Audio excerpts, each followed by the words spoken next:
दोस्तों, एक बार की बात है, एक शराबी व्यक्ति जिसे शराब की बहुत बुरी तरह से लत थी, वह एक संत के पास गया और उन्हें विनम्रता से कहने लगा कि गुरुजी, मुझे शराब की बहुत बुरी लत है और मैं इस लत को छोड़ना चाहता हूँ। शराब की लत के कारण मेरा घर बर्बाद हो गया है। मेरे बच्चे भूखे रहते हैं और मेरे घर की शांति जा चुकी है, यहाँ तक कि मेरी पत्नी ने भी मुझे छोड़ दिया है, लेकिन इतना सब होने के बावजूद भी मैं शराब के बिना नहीं रह पाता। कृपया आप मुझे कोई ऐसा रास्ता बताएं जिससे मैं शराब की इस आदत को छोड़ दूँ। इस बात पर संत जी ने कहा कि जब तुम्हें इस आदत से इतने नुकसान है तो तुम शराब छोड़ क्यों नहीं देते। शराबी ने उत्तर दिया कि मैं छोड़ना ही चाहता हूँ, किंतु यह शराब में मेरे खून में इस तरह मिल चुकी है कि मैं इसे छोड़ ही नहीं पाता। संत ने मुस्कुराकर कहा कि तुम कल फिर से मेरे पास आना तो मैं तुम्हें बता दूंगा कि शराब की आदत तुम्हें कैसे छोड़नी है। अगले दिन शराबी फिर से संत जी के पास गया।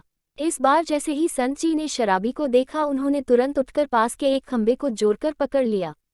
यह देख शराबी को कुछ समझ नहीं आया, लेकिन उसने कुछ देर तक संत जी से कुछ नहीं कहा। लेकिन कुछ समय बाद तक जब संत जी ने खंबे को नहीं छोड़ा तो शराबी ने संत जी से कहा कि आपने इस खंबे को क्यों पकड़ रखा है। तब संत ने उत्तर दिया कि वत्स, मैंने इस खंबे को नहीं, इस खंबे में मुझे पकड़ रखा है।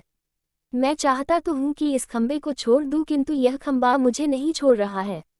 ऐसा सुनकर शराबी को बहुत आश्चर्य हुआ और उसने संत से कहा कि गुरुजी, मैं भले ही शराबी हूँ किंतु मूर्ख नहीं। यह खंबा आपको कैसे पकड़कर रख सकता है? यह तो एक निर्जीव चीज है। यदि आप दृढ़ संकल्प कर ले तो इसी वक्त आप इस खंबे को छोड़ सकते हैं।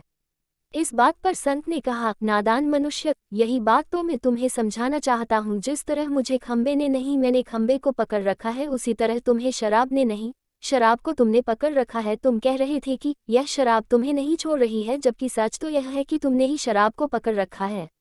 अगर तुमने इसी वक्त दृढ़ संकल्प किया कि तुम शराब की आदत को त्याग दोगे तो इसी वक्त तुम्हारी शराब पीने की आदत छूट जाएगी।